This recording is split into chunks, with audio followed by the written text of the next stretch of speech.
Hi, everybody. Welcome to Happiness Rules. Today I'm here with Jason. Jason, I'll let you do your introduction. Tell us about yourself and what you do and how you got here. Sounds good. Thanks you. Thank you, Manuel. I'm Jason Packer, founder of Stride. Stride's a family business community that I founded last year.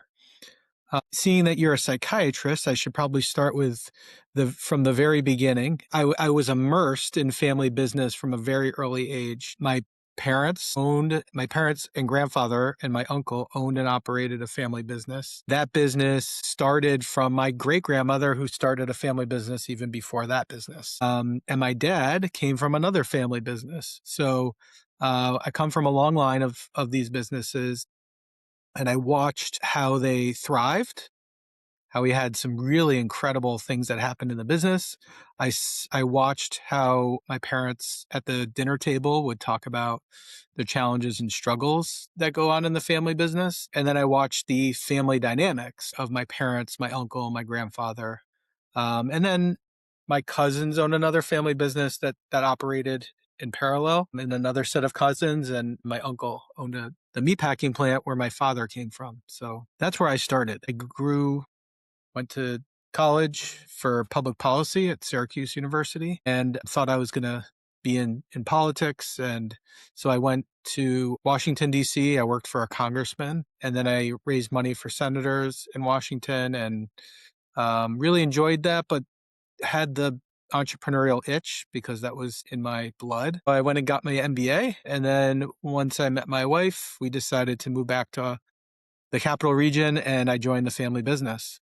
And I worked in the family business from from 2009 until we sold the business in 2022. I stayed on with a private equity company for 2 years and then decided to really immerse myself in understanding the dynamics and kind of structures of helping family businesses. So I started studying at Family Firm Institute. I am currently in the process of getting my master's in family therapy. And I started the community called Stride that I mentioned earlier on, where we have peer groups for different timelines. So people who are kind of towards the end of their career, where they're going to be passing it on to the people who are coming into the business. So I have the next gen group of peers that get together, and then the senior generation that gets together. And then we have panels. So we'll have an expert interview family businesses in a separate forum where we'll kind of get some education on how people have experienced certain parts of the business enterprise.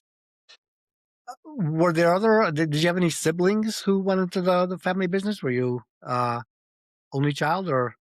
So I have three cousins and one sister. And we once had a meeting with a family business advisor, and he said, raise your hand if you ever plan on coming into the family business. And I raised my hand and nobody else did. So that kind of played out, although that was years before I joined the business. Right, right. Um, so my sister is a rabbi, and my cousins one is a scientist, one is an engineer by training, and one is an artist. So what got you interested in kind of you lived it, the dynamics of a family business. What got you interested in helping other family businesses with your community? So I would say just kind of the family dynamics that we experienced. Um, I wanted to help others have a smoother path. So the kind of transition from me to my father as leader of the business was disruptive for the employees, was disruptive for the family, because I don't think we did a good enough job of kind of laying out the plan and kind of how that was going to transpire, and kind of explaining to everybody what this was going to look like. And so it was very challenging. And then at the end, when we sold the business, we were conflicted about whether to keep or not keep the business. And so the end was very challenging as well. And so what I felt was it would be great to have a community, because at times when I struggled, I'd reach out to others in family business, but there wasn't an organization I could go to and meet with others that are experiencing this. So I felt that this community would be very valuable. And then also having resources like who's the right lawyer to talk to, who's the right accountant to talk to, who's the right person who understands family business specifically, not just being a lawyer or an accountant. So there's layers to what you do. I mean, you've got to know the running of a business, right? The nuts and bolts of entrepreneurship, business, dealing with employees, and then dealing with family dynamics. That's got to be endlessly fascinating. Yes, I love it. And so I'm also doing consulting with a professional in the field who's been doing consulting for 20 years. So he brings me into specific engagements to help support on a variety of levels, succession, helping the next generation work through succession, or we've worked on governance together, bringing in a board of directors and doing the search and process with them. We've done an, uh, an analysis of whether they should keep the business and pass it on to the next generation or sell the business. So we've done kind of a lot of different things, and it's been really fascinating, actually. I enjoy it very much. Yeah. So all this, you know, the structural stuff, and then you're doing your master's in family counseling. How are you finding that? I love that.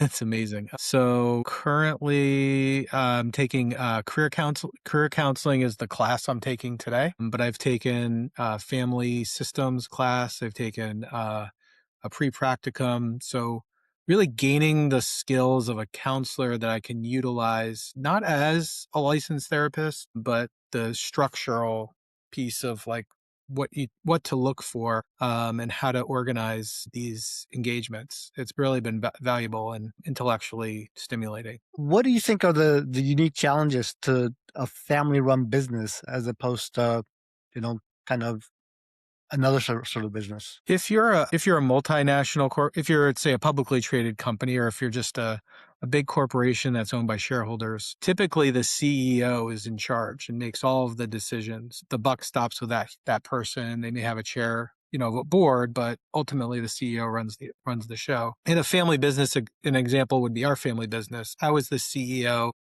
My dad was the chairman of the board. My mom owned a large portion of the business. My uncle owned a large portion of the business. So there are a lot of decision makers. And so with a family business, navigating those decisions with those decision makers, knowing those people for so many years, your entire life, and the bleed that the what goes on in the family can bleed into the business. What goes on in the business can bleed into the family, and really working hard to separate those two. It's a big difference. If you, in our family, there were family members that were fired in the past, and so firing a family member is much different than firing somebody that's not related to you. You don't have to go to Thanksgiving dinner with them. Exactly, and you may not go to Thanksgiving dinner with them after it happens. So it is much more personal. People say business isn't personal, but with the family business, it's very much personal. So one of the big areas that, you know, I really enjoy talking about, there's this policies, procedures, and, EOS and business optimization things that we do to optimize our business.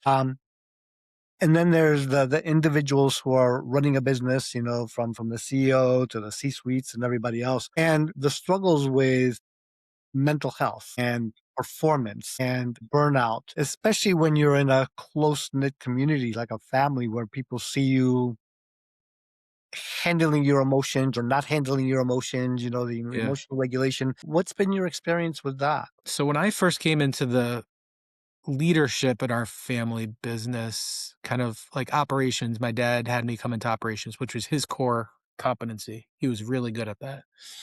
Um, and he had a way of analyzing every micro transaction, and we had hundreds of transactions a day.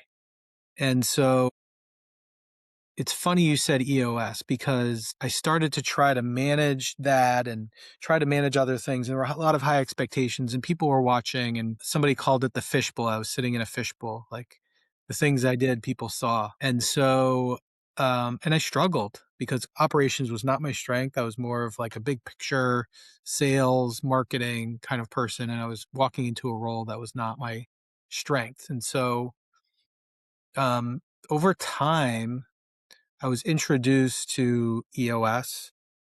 Thank you for mentioning that. And so I was really stressed and burned out.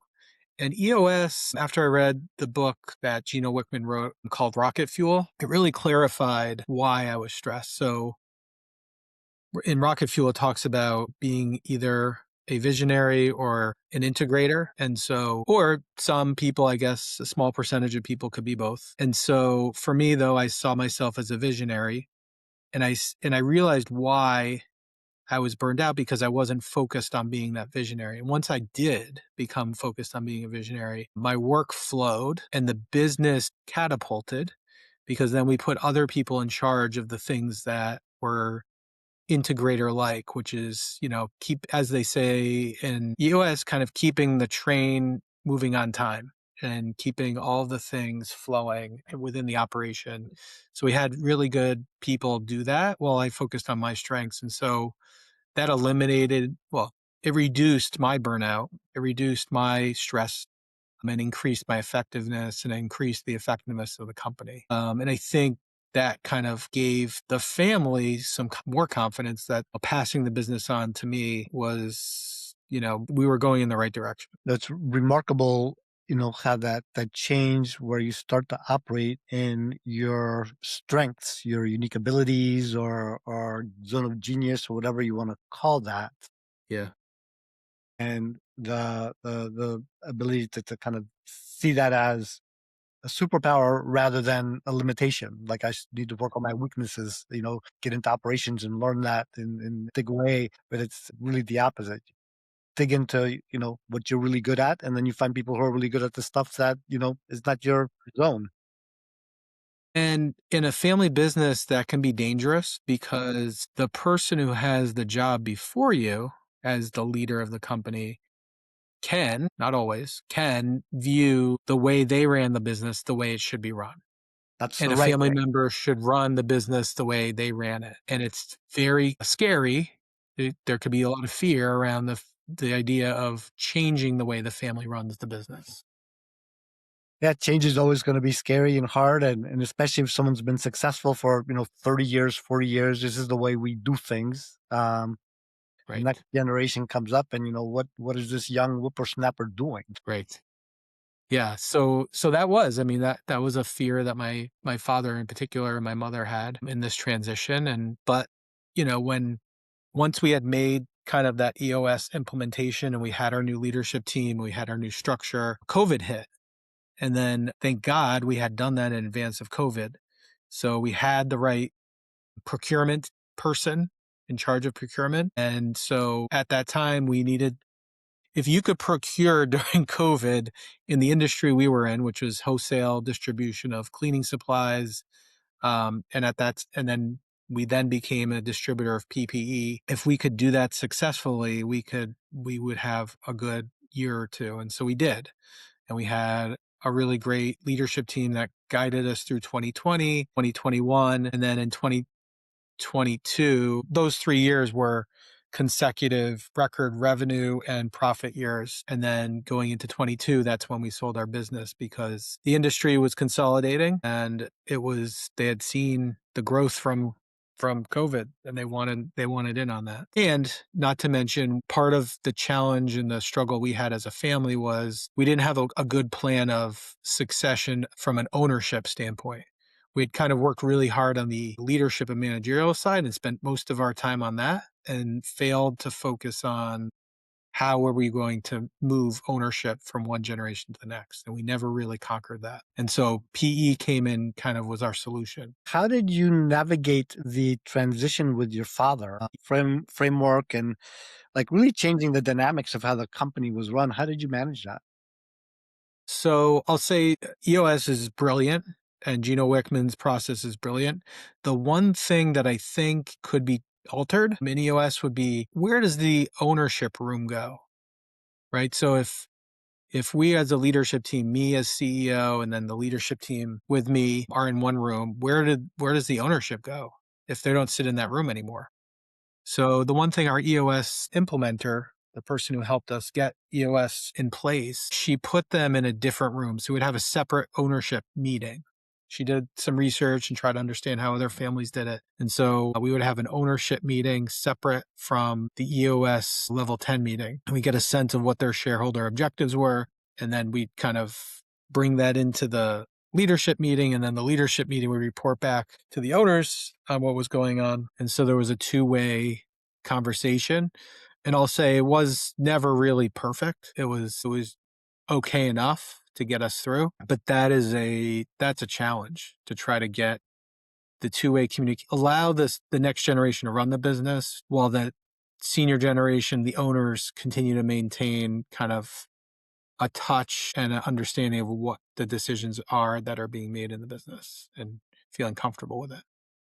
So, I mean, I imagine the transition has to look something like your father sort of letting go and sort of buying into a different operating system, really. And how did that process work? How were you able to move things along in that direction? So we did have a family business advisor, and he spent a lot of time with the family talking about what this would look like and talking to my father about letting go of doing some of the operational things, teaching me things, making sure that whatever was in his brain was being shared. The whole family kind of gathering around that idea of succession and really making sure that he knew and I knew that they were all behind this. So I'd say the biggest reason why the transition kind of accelerated was typically due to like challenges in the business or struggles or crisis. So at one point, our business uh, was, I would call the word rated, I guess. Six of our six of our salespeople were left our business to go to a competitor in one day. And so in our business, each sales rep could range from $1 million to $6 million in sales. Phew. And so it represented I want to say maybe I don't remember exactly, maybe a tenth of our business. And so we immediately had to kind of do some research with a legal team on what to do. And we had found out that some of the information was taken from the business. So we had to do a court injunction, and I kind of led that crisis management process. Brought in people who had done this before, and I led it. And then we created a communications plan internally with the company, and then we created a communications plan with the sales team and the customer service team, and kind of created a war room. And that process allowed me to take ownership of a large piece of the organization. And so that happened more than once. So if there was a crisis, I would take charge of that crisis. And I think that allowed the family to feel like, okay, Jason is, taking charge of the situation, and we feel more and more comfortable that he can handle that role as leader. So yeah, I'd say more than not, a lot of times it was just a matter of circumstance. Well, it's trial by fire, right? Yeah. And there's, I mean, in business, more often than not, there's fires. And then if you can step up and kind of you get results and people start to trust. Yes. That's hard, but that's certainly how you get leadership skills and buy-in from everybody around you. You lead through the trial. Yeah. And for me, it wasn't, for some reason, I thrive on crisis situations. And my dad didn't like those situations. He likes things like buttoned up and kind of set in stone, and this is the way we're going to go. And for me, it wasn't. It was an one day, I mean, we went out to his car. He was visibly upset. And this was after the sales reps left us, and then we knew like the consequences were going to be not great. Like our margins compressed. We lost some business, not a lot of business, but the main issue was margin compression. And then the bank wasn't happy with our performance that year, and then from the year after that. So we had to do a kind of me and our leadership team, we had to do a turnaround plan for the bank and for the company. So we put in place a new strategic plan using governance.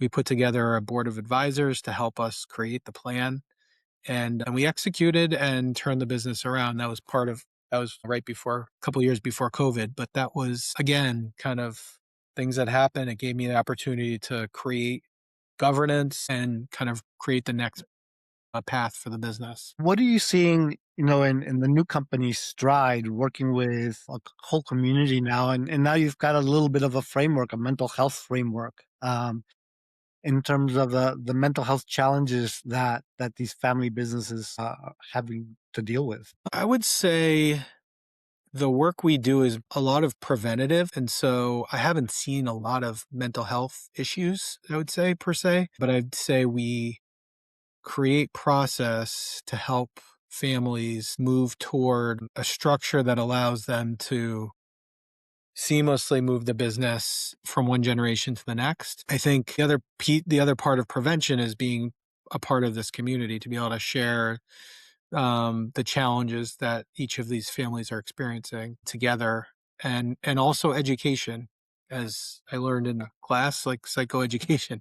So the idea of having events every month separate from the peer groups is an opportunity to learn from each other. So the first event we had was women in family business, and the women talked about what it was like to be a woman in family business and creating small cohorts so that they can share their experiences together and talk about the challenges that they have. The second event we had was an author who interviewed families about legacy, and she does biographies for families and talking about how you can use your legacy to show the next generation how we got there and what it takes to be successful. And then the third event we held was a family who had the senior generation running the business and recognizing it was a business that was no longer his time to run the business. The board of directors and he decided it was time for him to move into kind of the chairman role. And the children in the business or the next gen were not ready. They had just come into the business. So they hired a non-family CEO to run the business. He talked about kind of humility and recognizing keeping your ego at the door and doing what's best for the business as shareholders over your leadership role. So making decisions based on that shareholder position is priority over what decisions you make as a CEO or VP of marketing or whatever you do in the business. That education is really important as well. And that's also preventative. Yes, so the prevention with education, support, community, um, is critical, right, for mental health. It is. For sure. And in terms of burnout, have you mentioned having your own burnout till you got aligned with your strengths? Yeah. Uh, Burnout is defined as with three characteristics, right? The mental and physical exhaustion. There's an attitude change. People become bitter and cynical, Mm. and then there's loss of effectiveness at work. Um, Yeah. and we're likely to see it in people who are taking on a lot of responsibility with a lot of risk. Yeah. So within the leaders or the leadership team, what's been your experiencing like within Stride and even looking back over your career with uh, other people kind of dealing with burnout? And then my contention is that people just see it as a badge of honor. Like we don't see it as Yeah. something that we necessarily have to fix or to change. It's just like the cost of doing business. My dad told me when I came into the business, he used to race my grandfather to the building. And so whoever got there first won. It was the harder worker. Um, and so that was my role model. So I'd come Yep. to work as early as I could and I stayed as late as I could and I got as much work as I could get done. And that was kind of that was the way. Um, it's an old way now. I mean, I guess to your point, not everybody thinks that's old. But so yeah, I put a lot of hours in. I'll give credit where credit's due. I mean, my dad was always home for dinner for our family. And I tried to do that as much as I could while I was getting into the business. And I also recognized that my balance was not great. And so when I left the business in 2024, I also was at that point in therapy. And part of my therapy was I need to have a new sense of my identity because my identity was closely tied to the business. And so part of that was diversifying my identity, which means I used to like to bike, like road bike. And so I picked that up a little bit and did more of that. I was a mountain biker, I did a little more of that. I started gardening. I started doing, like, having more time with friends and family and trying to diversify my life. So I think what I learned from that experience was that diversification is part of that preventative measure of preventing burnout. And it ebbs and flows. Like, I see it in myself. Sometimes I'm really, as my kids will say, locked in. And then sometimes, I have to back off a little bit and really recognize that I have a propensity to really work very hard. And sometimes I forget that you have to kind of take a step back. And so for other family businesses that I see, it's a good question. I'm still learning what's going on in these businesses. It's relatively new for me. But I do see people, a lot of these family businesses do a pretty good job of balance, I think, to their credit. Because um what I would say is, what I have heard is the senior generation kind of complaining about that, right? Because they came into the business working really hard and not leaving at 5 o'clock to be to go to the kids' soccer game, baseball game. But this next generation is, and they're not going to sacrifice that time. They're not willing to do the same hours that their parents did. So there is as I'm thinking back and talking to people, I think that is a difference right now, The healthy difference a healthy to start to difference. see. Yeah. Absolutely. Jason, is there anything we haven't covered that you think is important for um, us to talk about? The one thing I think that's important is the one thing what I've learned a lot, and it's kind of been pounded into me throughout my training in the past year. Are you've heard, I'm sure, of genograms. Yeah. Um, and I think the one thing that I've found really fascinating and important is recognizing patterns within families. And when you recognize basically what we just discussed, recognizing different patterns of behavior, and if you're able to identify them and kind of talk about them openly within the family, I think that also addresses some of the conflict that could happen in a family, and kind of seeing how that came from, like, 2 generations ago. That's the way we operated 2 generations ago, and we're not going to do that this generation because we want to make sure that we're working well together. I guess kind of looking at your family and seeing the good things, because there are some really good things, obviously. Like, if your business has been passed down 3 generations or 4 or 5 generations, something is going really well. And kind of capturing those things and repeating them. And then if there are things that have kind of corroded that system a little bit, seeing those also and trying to fix them. No, no. So the genogram, looking backwards and see what has been passed along. I remember I worked inpatient psychiatry for many years, um, and when an individual would be admitted, my stance was to look at the systems that he was living in, from work systems to family systems, because it was never as simple as, this guy just ended up in the emergency room and was admitted. Right. And yeah, he had problems, but it was really the systems thinking, I think, that I brought to the table as we look towards communication, education, and kind of reintegrating somebody back into their life. Yes. Yeah. Yeah, I think it's a very valuable tool if used well, and it's helpful to have a third party do that with you rather than you try to do it by yourself. But yeah, it's a worthwhile exercise. Well, Jason, I so appreciate your time today. Thank you for hopping on, and Yeah. I learned a lot. So thanks so much. Thank you, Manuel. I enjoyed it very much. Thanks for All right, having me. my pleasure. My pleasure.